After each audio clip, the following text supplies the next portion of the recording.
provisto nuevamente de la lámpara de Diógenes.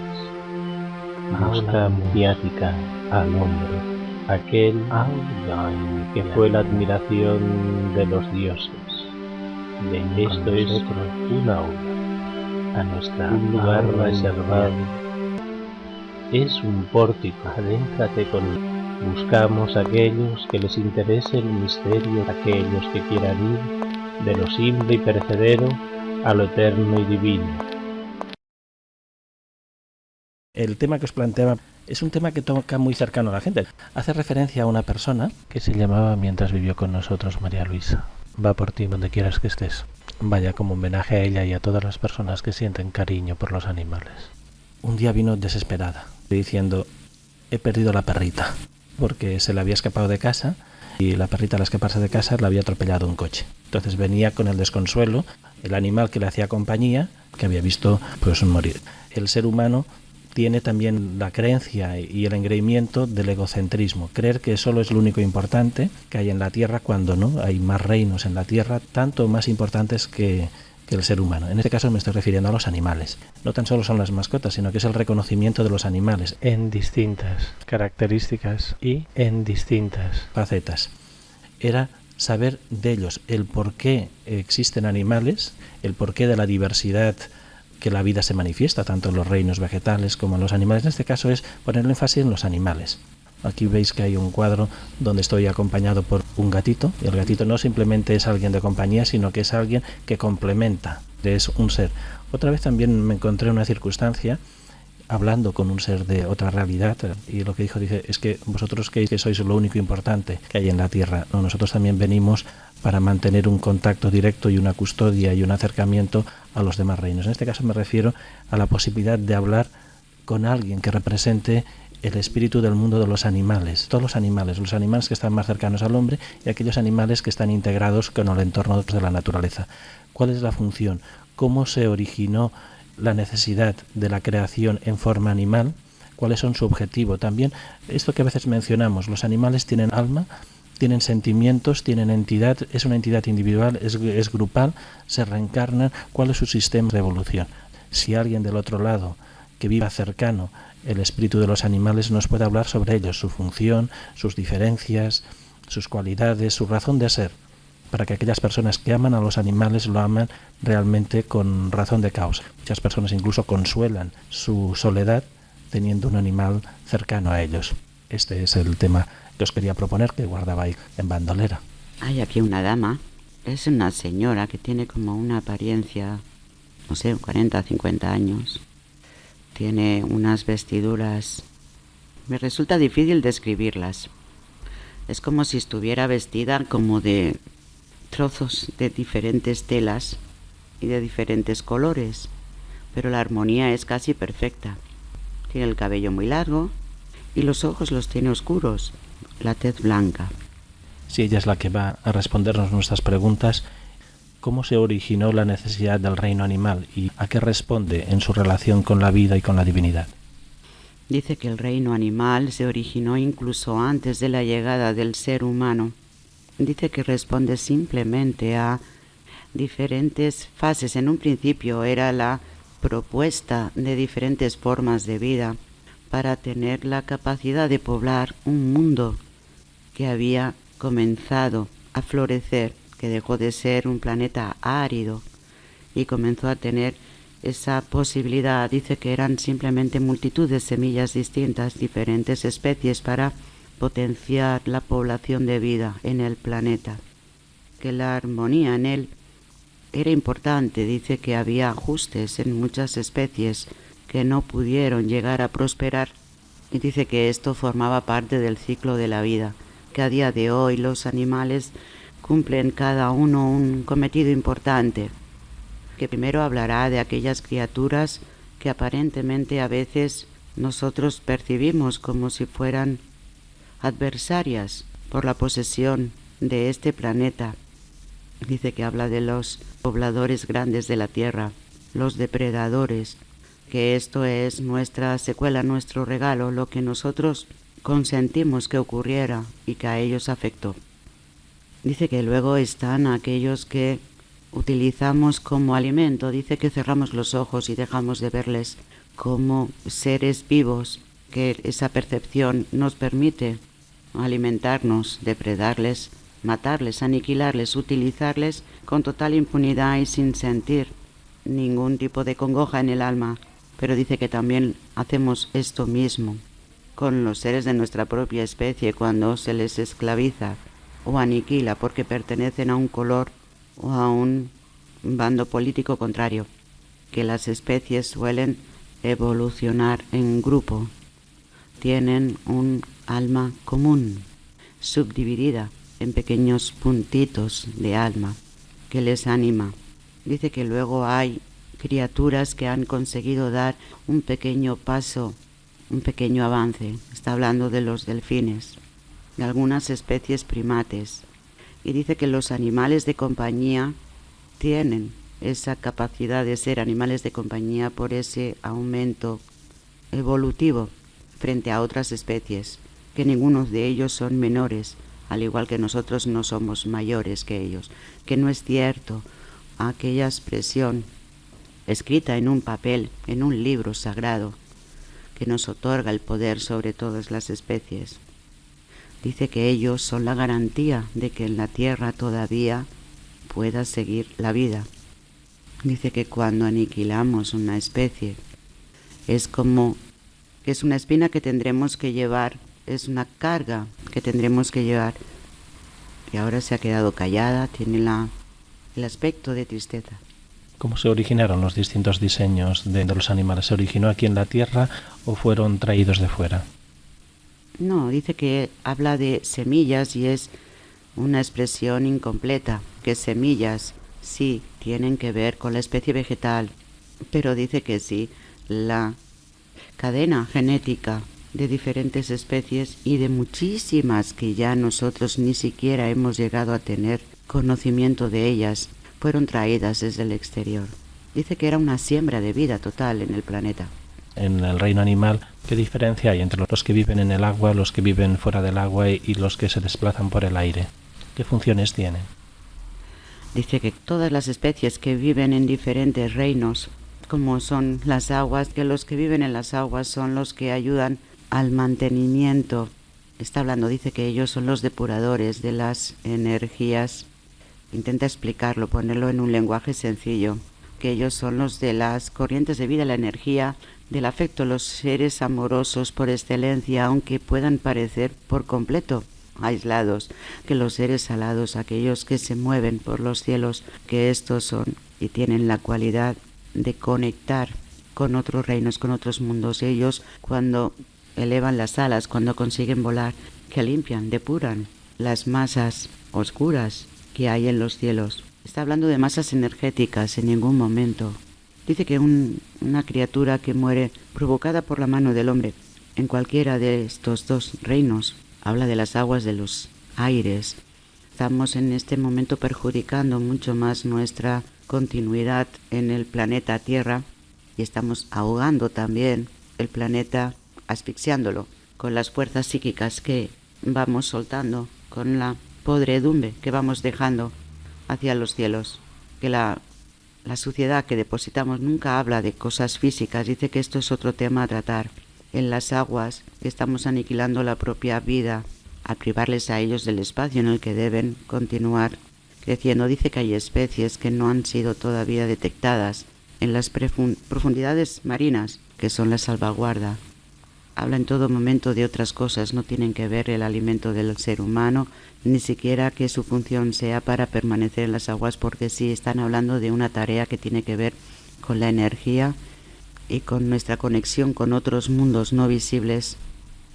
Cuando el ser humano está lacrando y está matando a las especies, ya sea para consumirlas o ya sea por el puro placer de matar, como se hace en la caza indiscriminada, ¿en qué modo afecta al ser humano, pero a nivel espiritual? ¿En qué manera afecta esta mortandad? Dice que sencillamente cada vez que una criatura es masacrada de forma voluntaria, dice que es un escalón de descenso a las profundidades del abismo. Estaba hablando sobre los animales que viven en el agua y en el aire. ¿Qué ocurre con los que van sobre la tierra y en la tierra? Dice que los que están sobre la tierra son los más cercanos al ser humano, que ellos actúan como neutralizadores que ayudan al ser humano en su propia evolución, aunque éste ni siquiera es consciente de ello. Los animales que llegan a tener una familiaridad, una sintonía familiar con el ser humano, aquellos que llamamos domésticos o de compañía, dice que estos animales han elegido el ayudar al ser humano en su propia escalada evolutiva, aunque el ser humano en este sentido nunca lo ha valorado. Aquí tienen en algunos aspectos la singularidad de que hay animales independientes sin necesidad de recurrir a la propia especie a la hora de evolucionar de forma conjunta. Dice que hay algunos que pueden ser autónomos. Está hablando de caballos, está hablando de perros, gatos y algunas aves que actúan como animales cercanos al hombre. ¿Qué ocurre cuando un animal muere?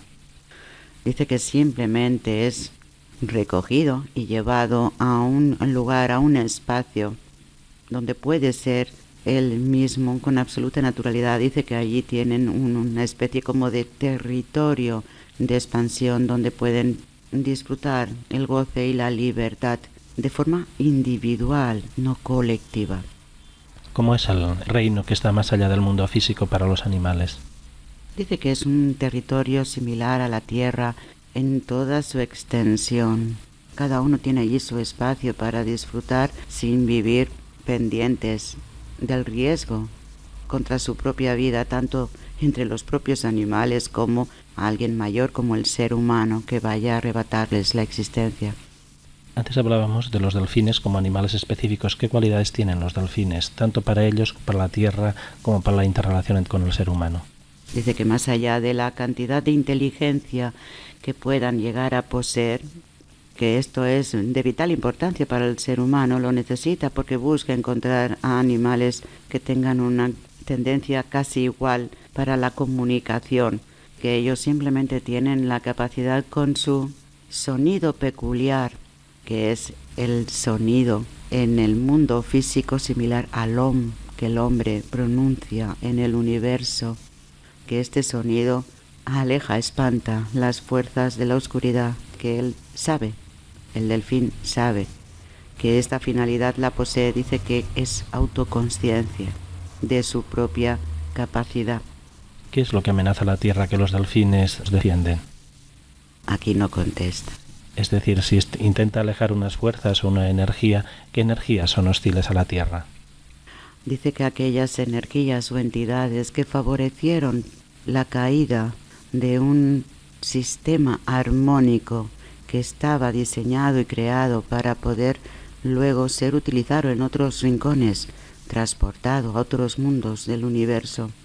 Dice que el estar cerrado, estas energías han utilizado el alimento como parte prioritaria del ser humano, que es el que desencadena el resto de las miserias, podredumbre y muerte. Pero dice que estas energías, estas fuerzas se alimentan del ser humano. Es algo similar a la cadena alimenticia para algunos animales, que el ser humano es la fuente de alimento primordial para estas fuerzas y los animales lo tienen complicado para poder contrarrestar. ¿De qué se alimentan esas entidades? Porque el ser humano parece no ser consciente. Dice que es una gran fuente de desechos, casi siempre y en todo momento, desechos emocionales, psíquicos y energéticos, todos ellos oscuros, como la pez. ¿Qué hay detrás de cuando algunos animales tildados como fieras han criado otros animales de otras especies, aportándoles el alimento y el cuidado necesario para que salieran adelante? Dice que los instintos primarios de muchos animales no siempre están bien documentados, que aquellos animales que pueden criarse en un espacio humano pueden llegar a mantener su condición salvaje, pero al mismo tiempo modifican muchos aspectos que ellos fomentan para su propia supervivencia. Dice que esto es real, que hay otros animales que por su naturaleza aniquilan hasta sus propias criaturas dependiendo del olor que manifiestan. Pero dice que esto forma parte de la propia naturaleza actual, que no la inicial. Inicialmente, ¿cuál era el proyecto con la especie animal sobre la Tierra? Dice que tenía que servir como marco envoltorio para que hubiera diferentes... Es que habla de una forma extraña ahora. Dice que ellos simplemente eran el autorregalo de la divinidad. Dice que estas criaturas, ellas eran aquellas que la divinidad podría sentir la propia complacencia, la naturalidad, la espontaneidad, el gozo en su estado puro.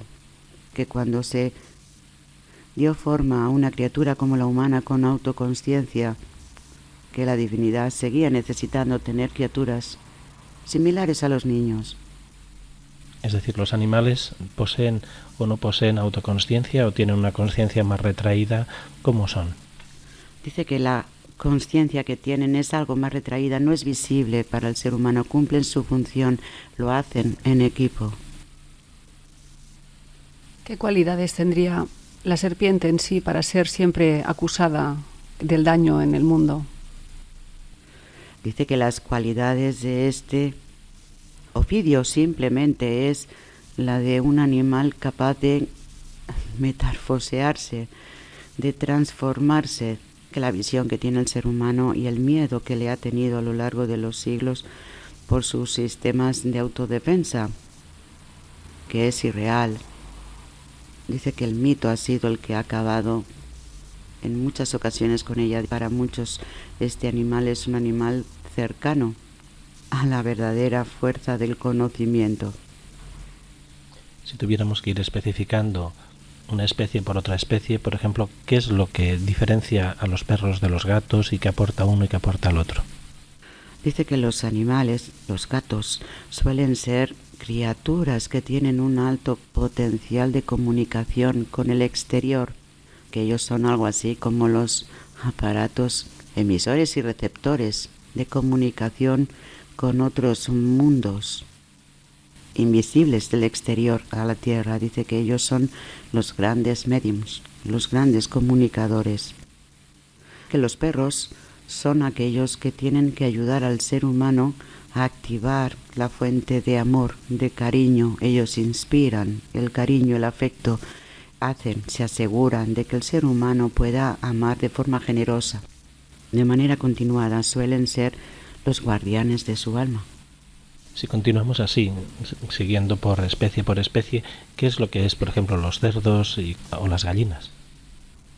Dice que estos animales podrían tener su vida en común. Dice que ellos lo que harían sería sencillamente la capacidad de crear vida de manera extensa. Dice que ella habla de las gallinas con ternura. Dice que decidieron quedarse sin su capacidad de vuelo para estar cerca del ser humano y no para proporcionarle el alimento, pero dice que acomodó esa necesidad del ser humano de alimentarse, tanto de sus criaturas no nacidas como de ellos mismos. Habla de los pollitos, habla de las gallinas. Asumieron el sacrificio de forma voluntaria, pero dice que lo que impregnan de vida en el ser humano es simplemente ese sacrificio de no poder volar para estar. Hay más cosas que tienen las aves que no pueden volar, pero de alguna manera es como que se está moderando a la hora de expresarlas. Dice que el cerdo más salvaje, el jabalí, dice que son animales que nos muestran la forma de vivir en comunidad. El cerdo cercano que es sacrificado y del cual se obtienen distintos componentes o alimentos orgánicos, para algunas religiones incluso es un animal, digamos, tachado de impuro. ¿Qué es él? ¿Qué representa? Dice que algunas religiones en el pasado tuvieron que indicar los puntos sobre ciertas especies animales, tanto marinas como terrestres, sencillamente porque eran capaces de transmitir focos de enfermedades. Dice que el lenguaje que se tenía que dar a las criaturas en el pasado debía ser sencillo, poco complicado. Dice que era más fácil pedirles que, en honor a la propia divinidad y para evitar ofenderla, consideraran estas especies como animales impuros, porque así la propia divinidad protegía al ser humano de los daños que podían ocasionar. Dice que hay animales que al ser comidos transmiten ciertas enfermedades. No todos ellos pueden hacerlo. Referente a los equinos, es decir, los caballos, y también qué cualidades tienen. Dice que ellos manifiestan la belleza, ellos hacen que el ser humano contemple la belleza en todo su esplendor, que más allá de que hagan de él un animal utilizado para el servicio, en la labranza, en los viajes, que es simplemente el animal de belleza peculiar que habla de como un rey, un príncipe aposentado en la tierra. El ser humano se abre a esa belleza y es capaz de valorar y admirar la creación con otros ojos distintos cuando está cerca de un caballo. Los seres mitológicos a los que se alude en que son mitad hombre y mitad caballo y demás mezclas, ¿qué explicación nos podría dar ella? Dice que eran simplemente seres que utilizaban la propia fantasía del ser humano cuando buscaba encontrar en estos animales la capacidad de poseer sus dones, que al alimentarse de ellos en algunas ocasiones tenían la esperanza vana de adquirir sus dones sin perder la identidad humana, que la mitología simplemente adoptó las formas mezcladas para poder dar al ser humano ese provecho que quería. No han sido reales. Las distintas especies animales tienen regentes, seres espirituales que custodian de ellas, que las protegen y las van guiando. Sí. ¿Cómo son esos seres? Ella ha tomado una forma humana. Dice que la mayoría tienen forma de la misma especie. Ellos sienten sencillamente la cercanía continua de esta criatura que tiene la misma forma de su propia especie. ¿Cómo es su apariencia? ¿Podrías describirla? Ella ha tomado una apariencia, en este caso humana. Ella tiene la apariencia de la dama de la propia tierra, que es la que nos está hablando. Ella es Gaia. Las apariencias que hay a su alrededor son animales, son perros que están erguidos como seres humanos, con un porte muy digno. Hay un perro, hay un gato, pero tienen como si fueran los ojos con conocimiento, o sea, ellos podrían incluso hablar, pasa que están detrás de ella. ¿Estos seres que están erguidos con apariencia animal son seres reales o simplemente es una apariencia concretizada o adaptada a la circunstancia?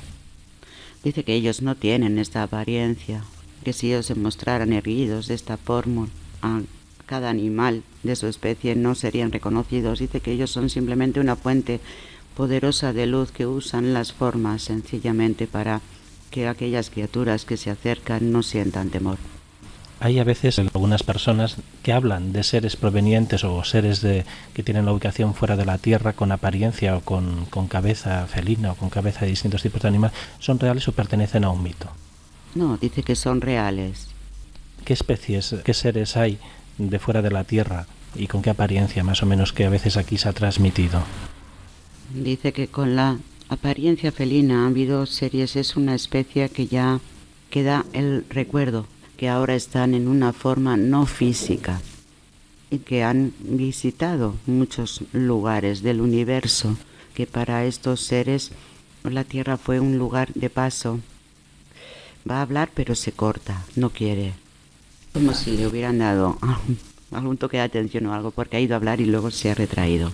Bien, pero ha quedado en el mito imaginario humano, en la tradición egipcia, pues formas humanas con cabeza de distintos tipos de animales. Me refería a ellos, si era la diosa con el rostro felino una diosa real o era simplemente la adoración del animal doméstico que conocemos como gato.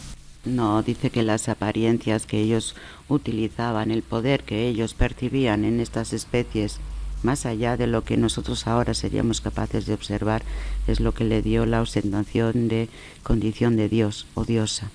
Yo le quería preguntar respecto a lo conocido como el nahual, el animal que cada uno en teoría posee como guía, que me explicara un poco más.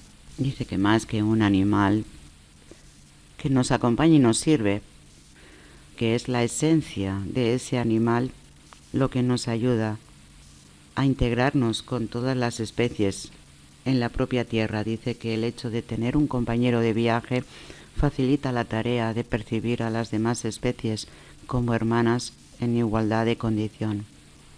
Es cierto, hay un arquetipo con forma animal que no es más que un ser sin formas que te ayuda a transportarte a un reino que es el propio reino de la naturaleza, el reino animal. Para aquellas personas que sienten cariño hacia los animales, ¿qué decirles al respecto? Es decir, ¿cuál tendría que ser su comportamiento referente a ellos y cómo considerarlos? Dice que el afecto, el amor que deben sentir por estas criaturas tiene que ser libre, que no debe haber posesión ni adaptación a su condición de humanos en los hogares. Dice que tienen que respetar sus ciclos de vida sin saturarles, sin sobrecargarles con años de desgaste, de vejez. El hecho de que haya animales enjaulados o en acuarios o demás, ¿cómo es visto desde esos reinos animales? Dice que es horrible, dice que por la necesidad de poseer se pervierte, se daña a muchas de las criaturas. Dice que no más doloroso que el ver cómo son depredados, aniquilados. ¿Cuál tendría que ser el comportamiento del humano para vivir en armonía con los demás reinos? Dice que primero tienen que tener el encuentro con la propia tierra, que la tierra no es un concepto, no deben tocarle y decir te amo tierra. Dice que es un sentir generalizado hacia todas las criaturas, incluso aquellas que por ser pequeñísimas pueden ser agresivas con el propio organismo humano. Está hablando de las partículas más pequeñas. Que el afecto y el amor hacia estas criaturas tiene que ser extensivo, que no es hablado, sino sensible, que las criaturas responderían a este afecto. La desvinculación de una especie humana con las demás especies, es decir, la falta de comunicación, ¿cómo se podría llegar a solventar para que pudiéramos entenderlos y entrar en esa comunión? Dice que es complicado dado el estado actual en la propia tierra, que viviendo en lugares donde puedan ellos moverse con libertad y el ser humano integrarse a esa libertad en la que ellos se mueven y no a la inversa. ¿Podría concretar un poco? Es decir, el ser humano ha creado sus ciudades, pueblos, una civilización alejada de la naturaleza. ¿Cuál sería el planteamiento? El retorno a la nueva naturaleza, que si él trae a los animales desde la propia naturaleza a la ciudad, su pretensión no podría llegar muy lejos intentando conectar con ellos, que simplemente los ha sacado de un contexto en el que no se pueden mover en libertad. Dice que el ser humano tendría que salir hacia la naturaleza, integrarse en la naturaleza, el ser humano, no pretender que ellos se adaptaran a él. Es decir, sería lo que nosotros entenderíamos una forma de vida primitiva o neolítica, como algunas tribus que están en la Amazonía o en las selvas africanas. Dice que es exactamente así como debería ser. ¿Cómo sería entonces la relación con los animales, incluso con el desarrollo espiritual del ser humano y de la interrelación con la propia tierra? Dice que si el ser humano dejara de alimentarse de esas otras especies, empezaría ya a dar lo que realmente debería dar, que sería algo así como el hermano que puede ayudar a estas especies a que ellas dejaran de depredarse entre sí, que sería como poco a poco retornar a ese paraíso soñado en el que todas las especies pueden convivir sin aniquilarse, aún creyendo de que hay especies salvajes que pueden y no deben perder su condición brutal de salvajes, que podrían llegar a vivir de una forma distinta.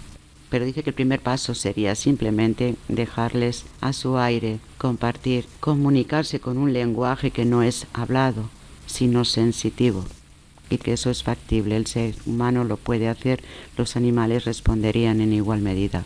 Potenciaría como una especie de bomba de luz, destruiría muchísimas celdillas oscuras que tenemos a nuestro alrededor encadenadas, ya que ahora se ha callado. Cuando las personas que tienen animales en casa, perros y demás, los castran en pos de tenerlos en un estado mejor, según ellos, para que el animal viva más cómodo, ¿a qué nivel afecta a ese animal esa castración? Dice que el primer paso ya ha sido dado cuando el animal ha sido encerrado en un hábitat que no es el suyo, que esa es la primera castración. Aunque no podamos entender, el animal nos puede parecer feliz, cómodo dentro de una vivienda pequeña, cerrada, sin capacidad de correr, disfrutar y moverse, que no es bueno hacer esto de la castración. Si estamos hablando también de la relación que mantienen circuitos profesionales o circuitos sociales de personas vinculadas con los animales, ¿cómo es la visión que se tiene de los veterinarios, de los cuidadores de granjas? ¿Qué papel cumplen o tendrían que cumplir?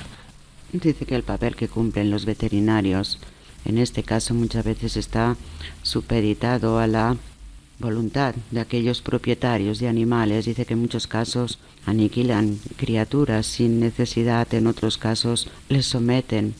Está hablando a intervenciones que no deberían ser necesarias solamente por la voluntad del amo o el dueño. Dice que en muchas ocasiones, incluso en aras de salvar una vida animal, no están dejando que la naturaleza siga el curso necesario de esta criatura y la están de alguna manera dañando. Que los cuidadores, los adiestradores, ellos están cumpliendo con una tarea de que el animal se adapte a las necesidades humanas, nunca al revés. Dice que están yendo hacia atrás, en contra, que tendrían que adiestrar al ser humano para que se acomodara en armonía con el resto de los animales. Antes mencionábamos el estado de depredación, de agresión de una especie con otra especie. ¿Podría especificar un poco eso a qué hace referencia? Es decir, ¿realmente los animales necesitan devorar a otros animales para subsistir? ¿Dónde se ha equivocado ahí el esquema que tenemos? Dice que esto ha comenzado, que es la gran caída del ser humano que arrastró con ella toda la fuente de vida, todo tipo de vida en la tierra. Dice que no solamente la especie animal, también la mineral. Ocurre algo parecido, que muchas plantas ahogan a otras para tener el sitio, la posición donde deben crecer. Todo el mundo cree que la naturaleza es a veces salvaje. Dice que no es cierto, que no es la naturaleza quien ha ocasionado este mal. Dice que las especies animales buscan alimentarse de otras especies, buscan afianzar su propio territorio, la posesión de su propio clan familiar para la reproducción. Pero dice que esto no tenía que ser así. Es decir, se ha generado una máxima que es devorar para ser devorado. ¿Esa es correcta o aquí hay un error? Dice que esto que se ha generado es un error, no debía de ser así, que esto fue potenciado en los inicios de los tiempos de vida. Dice que al principio, cuando las vidas tenían que irse adaptando al medio en el que debieran subsistir después de esa lluvia de siembra de ADN diferente, para que pudiera fructificar muchas especies, sabían que tenían que ser así. Muchas perecerían en el intento, otras modificarían sus ADNs para reajustar y adaptarse al medio. Pero dice que solamente el ser humano, con su decisión, destruyó la posibilidad de la convivencia armónica sin la depredación, que los animales podían perfectamente haber generado vida y alimentado, porque ellos estaban incluso más capacitados que el propio ser humano. ¿Cómo pasó entonces esa degeneración de ADN de la especie humana a la especie animal y a las demás especies? No quiere contestar a eso. Existe un gran error o una gran confusión en el cual yo personalmente me siento implicado entre la realidad que uno siente interior y la realidad que uno ve exterior. ¿Por qué se ha producido ese divorcio? Ay, no contesta ahora, se calla. Me estoy refiriendo a la necesidad de depredación o de alimentarse de una forma lumínica o energética, ser autosuficiente en la alimentación sin necesidad de sacrificar otras formas de vida. Entiende, dice que esa es la forma de retornar de nuevo, que es ese retorno el que esperan del hombre. Volviendo otra vez a concretizar sobre los animales, para aquellas personas que pudieran estar escuchando esta conversación, ¿qué decirles para poder mantener una cierta armonía entre la especie humana y las demás especies? Dice que no seamos selectivos con las especies, dice que no valoremos el afecto hacia las especies, dice que las sintamos como un igual, y que solo sintiéndoles como un igual podremos llegar a atravesar la barrera de la incomunicación. Ellos están esperando. La agricultura ahora se está encontrando con un problema, que es que empiezan a desaparecer las abejas. ¿Por qué es producida esa desaparición de abejas y qué vínculos con el error humano, con la naturaleza está teniendo? Dice que están deteriorando todos sus modus vivendi, dice que sencillamente se retraen porque no pueden habitar como venían haciendo, lo que hay mucha perversión, tanto en el aire como en la propia tierra, como con las plantas, que esto tendrá una seria repercusión en el futuro. Del mismo modo que el hombre ha sido el causante de la caída y ha engendrado esta especie de virus que ha hecho caer a todos, ¿cuál sería el antivirus para solucionar todo este desastre? Dice que hay que volver otra vez a sembrar de vida, con vida nueva. Es decir, está planteando una eliminación, una salida de la especie humana de la propia Tierra. Dice que sí, de muchas de las especies, que esta resiembra de nuevo sería la única posibilidad. Dice que esta es la forma más acelerada y rápida. Dice que la otra es la reeducación del ser humano a la hora de su alimento, la forma de comunicarse con todas las especies y vivir en armonía, y la transmisión de un ADN limpio hacia la 7ª generación de este proceso. En conjunto comenzarían a nacer las criaturas de nuevo regeneradas, pero dice que es un periodo de tiempo que no puede ser permitido, demasiado extenso, demasiado largo. Es decir, para los que estuvieran escuchando esto y no les sonara excesivamente apocalíptico, catastrófico, ¿qué decirles? Es decir, ¿todavía tienen momento de solucionar los problemas causados? Dice que se puede, dice que sencillamente debemos. Si hiciéramos el acto de contrición, ¿cuáles serían los pasos a seguir? Dice que el abandono de una urbe que nos aísla de la tierra, dice que la reconexión con la tierra, la vida en plena naturaleza, el abandono de aquellas comodidades que nos separan, que el sentir el agua como fuente de vida, no para beberla, sino para sentirla viva. Dice que sentir la vida con toda su intensidad en todos los rincones de la propia tierra. Dice que esto nos facilitaría la tarea de dejar de alimentarnos y dejar de temer por la pérdida de nuestra existencia física. Que los seres animales que detectan en todo momento la desarmonía en su entorno, dice que si se vive en armonía ellos irían participando poco a poco de esa regeneración. Dice que no olvidemos estos seres animales actuales, incluso los seres humanos perderían su existencia para poder dejar en su simiente un nuevo código genético que a su vez debería ser ratificado, validado en las siguientes generaciones para que esto pudiera ser posible. ¿Es posible? Ya lo ha dicho, sí. Como mensaje final de esta conversación, ¿qué decir? ¿Qué aportar para que haya una nueva luz, una nueva esperanza? Le están cayendo 2 gotas, 2 lágrimas de los ojos, pero no dice nada. Simplemente llora. Y se ha ido. ¿Tenemos que tomar este llanto como que no hay esperanza real? Se ha ido, ha desaparecido. Se ha ido, lo siento, ni siquiera le he podido decir adiós. Eso también es una forma de decir adiós. Sí.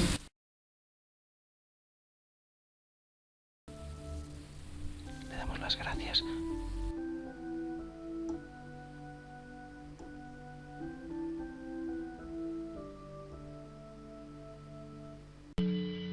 Desarraigado de las masas, caminando por senderos perdidos, solitario en el desierto, aula iniciática, envuelto en las brumas de los bosques, adentrándonos en las grutas de la tierra. Ven con nosotros, inclinándonos ante lo sagrado, aula iniciática. Encendemos una tímida llama para que alumbre con la oscuridad en el conocimiento. Estás ante el umbral perpetuo, estás ante la ara sagrada, aula iniciática. En un tiempo fueron las ágoras, los fórums y las academias. Ahora el conocimiento vuelve a salir al encuentro. No descubriremos nada nuevo que no debiera saberse ya. Estás traspasando los límites de la especulación, más allá de la acumulación de datos, provisto nuevamente de la lámpara de Diógenes, busca mediática al hombre, aquel que fue la admiración de los dioses. Esto es un aula, un lugar reservado para el conocimiento. Es un pórtico, adéntrate con que no debe traspasar el profano. Buscamos a aquellos que les interese el misterio, aquellos que quieran ir de lo simple y perecedero a lo eterno y divino. Nuestro mensaje va dirigido al corazón, aquellos que más allá de la especulación racional saben sin saber, saben discernir de lo que es la mente condicionada. Aprender a discernir con claridad y lucidez es nuestro objetivo. Abrir un espacio para el conocimiento sépiterno. Se abre una vez más la puerta a la multirrealidad, a la multidimensionalidad, a la multisensibilidad. Uno puede conocer cosas que ni siquiera pudo llegar a imaginar. Uno puede ver realidades pocas veces vistas. Uno puede oír sonidos y desvelados a los oídos humanos. De vez en cuando se oye a alguien que llama al despertar, pues que estaré yo también soñando. El que tenga ojos para ver, vea. El que tenga oídos para oír, oiga. La verdad es la verdad, más allá de cualquier especulación. Conócete a ti mismo, tal como juzguemos, seremos juzgados. Es más fácil ver la paja en el ojo ajeno que ver la viga en el propio, tal como es arriba es abajo, tal como es adentro es afuera. Aula iniciática. Aula iniciática.